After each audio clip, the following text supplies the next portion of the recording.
Muy buenos días a todo el mundo y bienvenidos a la Biblioteca Mitológica de Apolodoro en academialatin.com. Ahora, ¿qué es esto de la Biblioteca Mitológica de Apolodoro? Pues bueno, quienes hayáis estudiado un poquito de griego y ya estéis medianamente avanzados, ya conoceréis este nombre. Es decir, la Biblioteca Mitológica es la obra, simplemente biblioteke o bibliothiki, si lo leemos en griego moderno, de Apolodoro, que es el autor que escribió esta biblioteca mitológica. Ahora, ¿qué es esto? Es una compilación de los mitos griegos escrita posiblemente en el primer o segundo siglo después de Cristo y aquí vamos a ver que hablamos de la biblioteca mitológica de Apolodoro o simplemente la biblioteca de Apolodoro porque efectivamente en mucho tiempo se pensó que su autor fue un tal Apolodoro de Atenas, bueno, un Apolodoro de Atenas que es razonablemente conocido para quien conozca mucho de estas cosas, del siglo II antes de Cristo. Pero actualmente se considera que no fue este Apolodoro de Atenas, sino quizá otro Apolodoro, o simplemente otra persona que no se llamaba Apolodoro, por lo que estrictamente deberíamos hablar de pseudo Apolodoro. Es decir, pues quizá era Apolodoro, que no era el Apolodoro de Atenas, o quizá no era ningún Apolodoro. No importa, ¿no? La cuestión es que simplemente hablamos de biblioteca mitológica de Apolodoro, simplemente porque así se le ha llamado toda la vida, pero, bueno, estrictamente debería ser pseudo Apolodoro, porque no sabemos si es un Apolodoro, y desde luego sabemos que no es Apolodoro de Atenas, que era el que supuestamente el autor de esto. Ahora vamos a hablar un poquito de la obra y ya luego vemos aquí que la obra está compuesta por 3 libros y los epítomes, ¿no? Entonces vamos a ver qué es esto. La biblioteca mitológica de Apolodoro estaba inicialmente compuesta por 4 libros, entonces vemos que falta un libro, de los cuales, y bueno, en libros se refiere a tomos. Lo que pasa es que, bueno, en terminología tradicional se suele hablar de libros, no de tomos, porque un tomo es un concepto quizá un poco más moderno, ¿no? De los cuales se conservan completos los 2 primeros, el libro primero y el libro segundo. Tenemos parte del tercero y el cuarto está perdido por completo, entonces no hay nada del cuarto. Sin embargo, disponemos de los epítomes, resúmenes de la propia biblioteca, es decir, esta obra se había resumido ya en la propia antigüedad. Eso se hacía mucho, ¿no? Ya un poco, igual que ahora en las películas lo que se hacen son los reboots, ya que la gente no tiene ideas de cómo hacer películas, pues bueno, cogemos las películas antiguas y las modernizamos, vamos a decir, ¿no? Pues básicamente en la antigüedad ya más tardía se hacía más o menos eso, es decir, pues ya no tenemos la calidad de Virgilio, Cicerón, de Homero, de quien haga falta, ¿no? Entonces, ¿qué hacemos? Pues cogemos sus obras de estos grandes clásicos y simplemente pues vamos a resumirlas o vamos a comentarlas o vamos a hacer algo, ¿no? Entonces, estos resúmenes de la propia biblioteca son los epítomes que se hicieron en la antigüedad, por lo que se puede suplir más o menos el contenido perdido. Es decir, cogemos los epítomes y decimos, pues bueno, podemos suponer que lo que falta del libro tercero y el libro cuarto sería más o menos esto, ¿no? Tenemos estos resúmenes. Y es posible que la propia biblioteca de Apolodoro sea, a su vez, un resumen de una obra anterior más extensa, ¿vale? Lo que pasa es que eso pues ya se sabe menos. Vale, entonces, como vemos aquí, tenemos libro 1, 2, 3, los epítomes. La idea es traducir y comentar la obra completa, lo cual lógicamente va a llevar bastante tiempo. Empezaremos e iremos analizando, traduciendo y comentando los fragmentos que aparecen más típicamente en las antologías de bachillerato y selectividad. Entonces, primero iremos haciendo esos fragmentos concretos, luego cuando terminemos los típicos fragmentos de antologías, iremos traduciendo todo lo demás que no es de fragmentos de antología y así hasta que completemos la biblioteca, de modo que, haya mucho para practicar, para seguir aprendiendo, para seguir ganando fluidez en griego antiguo. Así que nada, nos vamos aquí, libro primero, y vamos a traducir un poquito.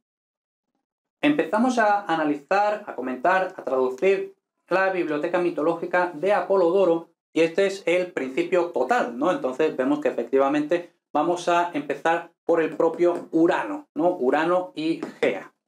que son los, bueno, por supuesto estaba el caos y todo eso, ¿no? Pero directamente empezamos por Urano y Gea, todo lo del caos, pues eso se puede leer en la Teogonía de Hesíodo, pero bueno, tenemos Urano y Gea, que es prácticamente el principio, ¿vale? Y nada, la primera parte, o al menos los 3 primeros puntos, son bastante fáciles, ¿vale? Entonces no nos va a costar mucho trabajo, aunque sí que hay alguna cosilla que no es súper frecuente, ¿no? Por ejemplo, aparece por ahí un pluscuamperfecto, pero bueno. Entonces, vamos a ir, por supuesto, el análisis y la traducción pues no va a ser súper detallado como hemos estado haciendo durante el curso, etcétera, el curso de griego antiguo desde cero, sino que, bueno, vamos a hacerlo más ligerito porque se supone que tenemos que traducir la obra completa, ¿vale? Entonces, por lo general la morfología no la voy a hacer, no voy a usar por lo general el rotulador rojo, sí la sintaxis así rapidito, ¿vale? Y ya traducir, comentar lo que haya que comentar, etcétera, ¿vale? Entonces, Uranos protos tupantos edinasteuse cosmo. Entonces tenemos aquí, este es el sujeto. Luego, este es el verbo, por supuesto. Y ahora, como hemos visto algunas veces, los verbos que significan gobernar, todo ese tipo de verbos, normalmente el complemento obligatorio es en genitivo, ¿no? Entonces, aquí tenemos tupantos cosmo, que es el complemento de régimen, ¿no? No es en acusativo, como habríamos esperado, sino en genitivo. Y luego protos, esto deberíamos considerarlo un predicativo del sujeto. Entonces, esto lo traduciríamos algo así como Urano gobernó todo el cosmos el primero, ¿vale? Eso es un poco raro, entonces, en una traducción un poco más española, Urano fue el primero que gobernó todo el cosmos. Luego, gemas. Tenemos aquí esto que es el verbo. Luego, gemas es un participio concertado con el sujeto.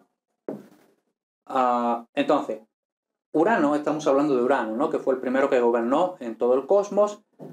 Tras casarse con Gea, o literalmente tras desposar a Gea, para que podamos conservar en español la sintaxis de objeto directo, tras desposar a Gea, Etécnose engendró, lógicamente engendró Gea, ¿no? Pero bueno, protus tus hekatoncheiras. Entonces, a los primeros, y esto sería predicativo del objeto directo, y ahora todo esto, bueno, esto lo podemos considerar que es un participio concertado con el objeto directo, ¿no? Esto no hace falta la flechita. Y esto es el objeto directo, ¿no? Entonces, y tras casarse con Gea, engendró los primeros, o en español más normal, engendró primero a los llamados. Entonces tenemos aquí centas, ¿no? Con este participio de auristo pasivo, ¿no? Con este C de auristo pasivo, con ledos, tof, etc., ¿no? Entonces engendró primero a los llamados hecatonquiros, o hecatonquires, o como los queramos llamar. Es decir, literalmente, hecatón es 100 y geiras manos. Se puede españolizar como los centímanos, porque como vamos a ver, eran monstruos que tenían 100 manos, ¿no? Y ahora, Briarion, Gien, Cotton. Pues todo esto es aposición del objeto directo, ¿no? Está diciendo sus nombres, ¿no? Engendró primero a los hecatonquires, a los llamados hecatonquires, y de hecho, bueno, si hacemos realmente deberíamos considerar realmente que todo esto es el objeto directo. Entonces esto no es participio concertado con el objeto directo, sino que es un participio sustantivado por el artículo. Entonces, a los llamados, y ahora esto sería predicativo del objeto directo, que es este, ¿no? Que es el participio, es el objeto directo. Y ahora sí, entonces, y esto a su vez es también otro predicativo del objeto directo, ¿no? Es un poco así guarrillo, ¿no? La sintaxis, pero bueno. Engendró primero a los llamados hecatonquires, briareo, gies, coto, y vemos que ni siquiera hay comas en esta edición, pero bueno, tampoco hay un kai ni nada, ¿no? Sí, pero son 3, ¿no? Priareo, gies, coto. Y ahora tenemos aquí una oración subordinada relativo, ¿no? Entonces la podemos marcar, oración relativo, que, es decir, estos hecatonquires, esto es el sujeto, nexo también sería, que, ahora, kazeistekesan, esto es un pluscuamperfecto, que bueno, esto es de kazistemi, con el verbo histemi, que, bueno, literalmente sería algo así como se erigían, así muy poético, ¿no? Que se erigían, pero bueno, simplemente que eran, ¿vale? Vemos aquí el pluscuamperfecto, que en español lo podemos traducir directamente por imperfecto, ¿no? Entonces, que eran aniperbletoi, entonces esto es el atributo. Atributo, si lo traducimos o lo entendemos como un verbo copulativo, si lo entendemos como un verbo predicativo, pues tendría que ser predicativo del sujeto. Que se erigían como, o que eran insuperables, ¿no? Insuperables, ¿vale? Insuperables. Y ahora tenemos aquí estos dativos, ¿no? Megezeite kaidinamei, ¿no? Que está coordinado así, un poco raro. Que esto son dativos que los podemos considerar una especie de dativos de limitación, pero esa terminología no es muy frecuente en griego, sí es más frecuente el ablativo de limitación en latín, pero puede ser complemento circunstancial. Bueno, se habla a veces también de un dativo de modo, pero bueno, la cuestión es que lo traducimos como los hecatonquires, no sé qué, no sé cuánto, que eran insuperables tanto en megece, en tamaño, ¿no? De megas, como en poder, en fuerza, ¿no? Y ahora, tenemos aquí ejontes, tenemos un participio concertado con el sujeto, ¿no? Con los hecatonquires. Y, de hecho, claro, el sujeto de esta oración, que es esta, ¿no? Bueno, esta oración que realmente debería llegar hasta aquí, ¿vale? Que no la hemos cerrado, ¿vale? Entonces, que eran insuperables, no sé qué, no sé cuánto, teniendo... Entonces, aquí tenemos un participio, pero que, bueno, aquí esto es claramente un participio circunstancial, ¿no? Porque está indicando la causa. Es decir, ¿por qué eran insuperables en tamaño y en poder? Porque tenían, ¿vale? Entonces, bueno, si podemos establecer claramente qué es un participio circunstancial causal, pues mejor, ¿no? Si lo ponemos, ¿no? Entonces, circunstancial causal, porque tenían manos, objeto directo del participio, ana hecatón, kefalás, de ana penteconta, ¿no? Entonces, bueno, todo esto así lo podemos poner. Es decir, tenían, bueno, todo directamente, ¿no? Lo podemos poner así. Teniendo 100 manos, y bueno, este aná lo que es podemos decir, distributivo, es decir, cada uno de ellos tenía 100 manos y 50 cabezas, es decir, no tenían 100 y 50 entre los tres, sino cada uno, ¿no? Entonces eso es lo que está indicando aquí este aná. Vale, entonces ya tenemos esta parte, vemos que más o menos facilita, vamos con la siguiente. Continúa hablando de todo esto de Gea, Urano, todo esto, ¿no? Entonces dice, metatutus te autotecnoige kiklopas, ¿no? Entonces tenemos aquí el verbo, que puede parecer un poco confuso porque es contracto, ¿no? Pero es un verbo, ¿vale? Este es el sujeto. Entonces, después de estos, es decir, después de los hecatonquires, complemento circunstancial de tiempo, engendra para él, es decir, Gea engendra para él, para Urano, a los cíclopes. Objeto directo. Y ahora te dice aquí la aposición del objeto directo, que son otra vez los nombres de los cíclopes, ¿no? Arges, estéropes, brontes. Y ahora dice, hon hecastos eigen gena ophthalmon epitumetopum, ¿no? Entonces, aquí empezaríamos una oración de relativo.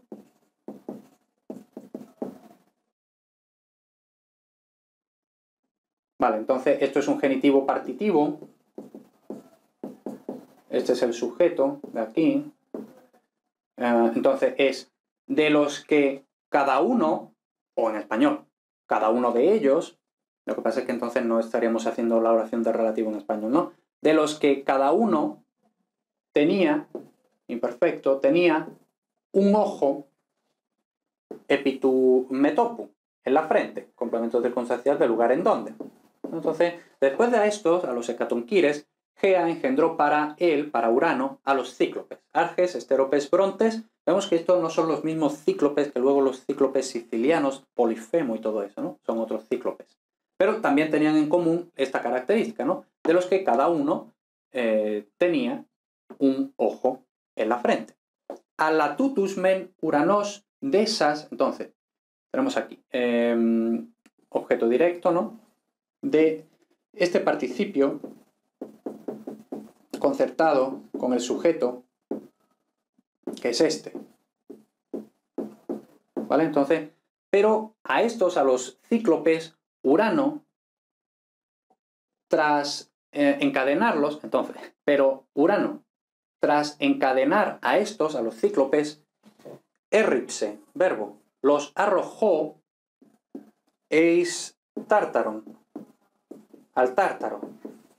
Entonces, Urano, como mal padre, los encadena, tras encadenar a estos, los arrojó al tártaro, y ahora va a explicar qué es el tártaro, ¿no?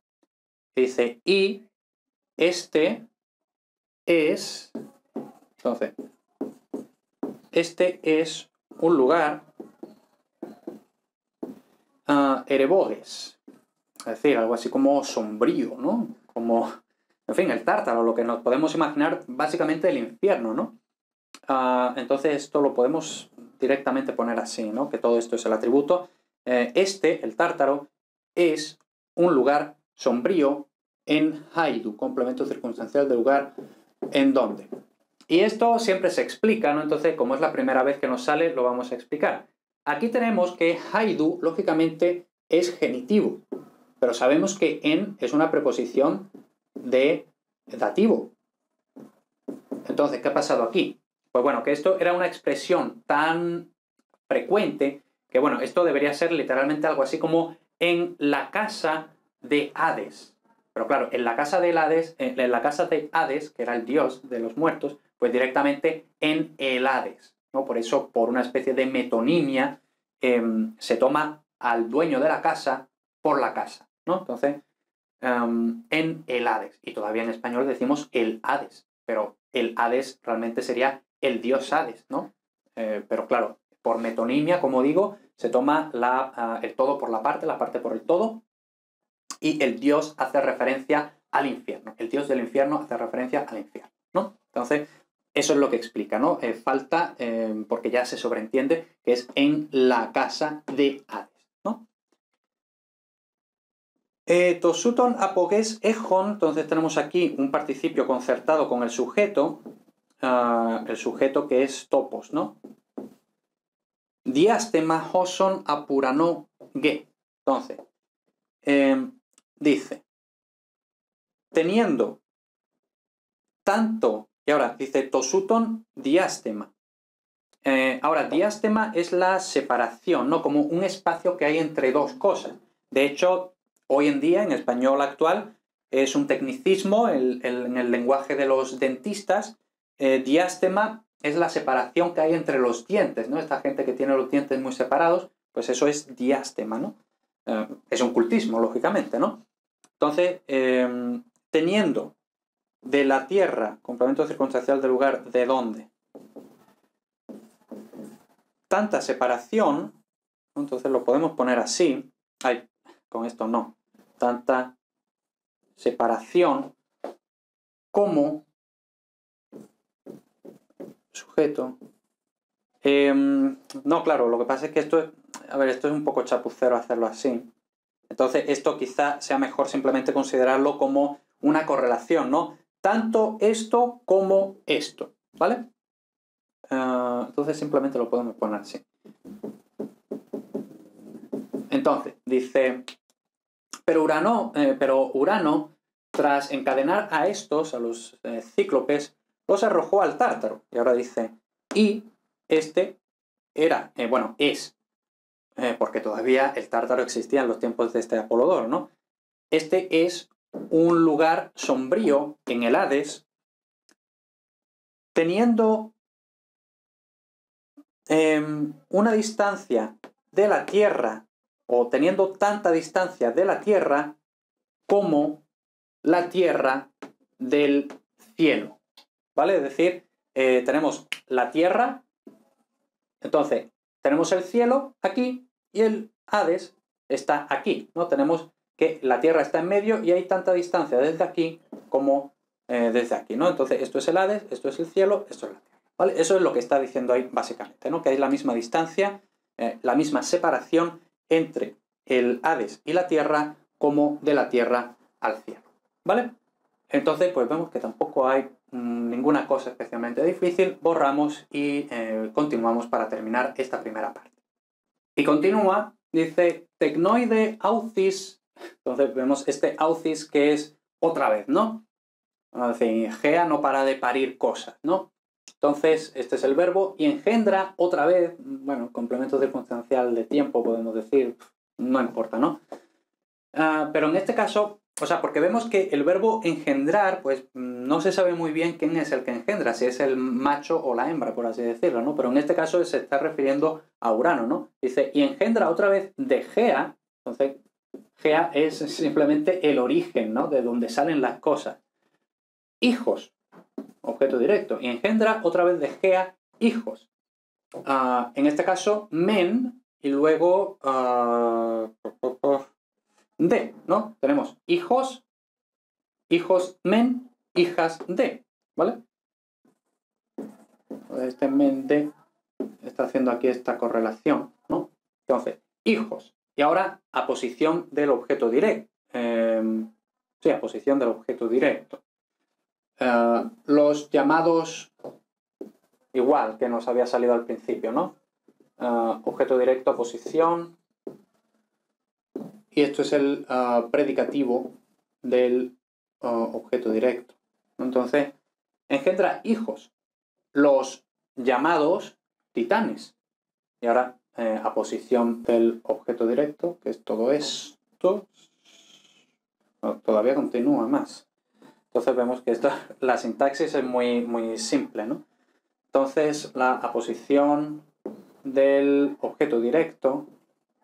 Entonces, y engendra otra vez de Gea hijos, los llamados titanes, Océano, Ceo, Hiperión, Creo, o Crión, Crío, sí, sería Crío, Jápeto y, bueno, esto es genitivo partitivo, y el más, esto es un superlativo, un superlativo, sí, y el más joven de todos, Crono. E hijas. Y ahora vemos que usa un sinónimo, ¿no? Para no usar siempre el mismo verbo, ¿no? Pero básicamente la sintaxis es la misma, ¿vale? Predicativo del objeto directo y esto, no lo había puesto así, aposición del objeto directo, ¿no? Aposición del objeto directo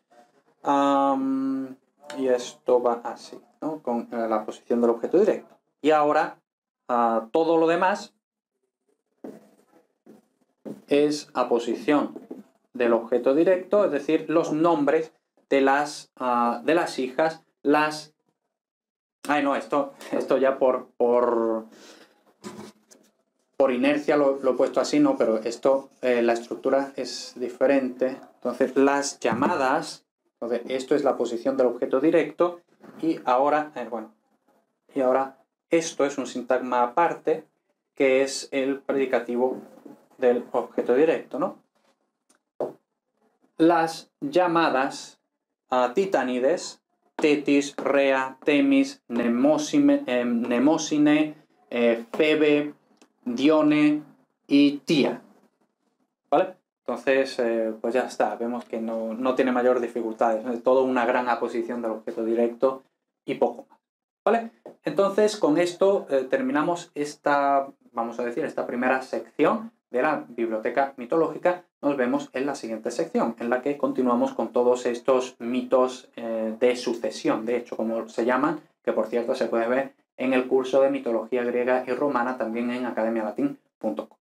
Muchas gracias por ver este vídeo, por ver esta clase, por ver esta lección. Espero que te haya servido, espero que hayas aprendido, espero que hayas entendido todo esto que hemos estado explicando, practicando, etc. Lo que acabas de ver es un contenido gratuito del curso completo de griego antiguo desde cero en academialatin.com. Si vas a academialatin.com/griego antiguo, tienes el curso con todas las lecciones publicadas, con todas las traducciones publicadas desde, como digo, cero hasta el nivel de bachillerato, selectividad y todo eso.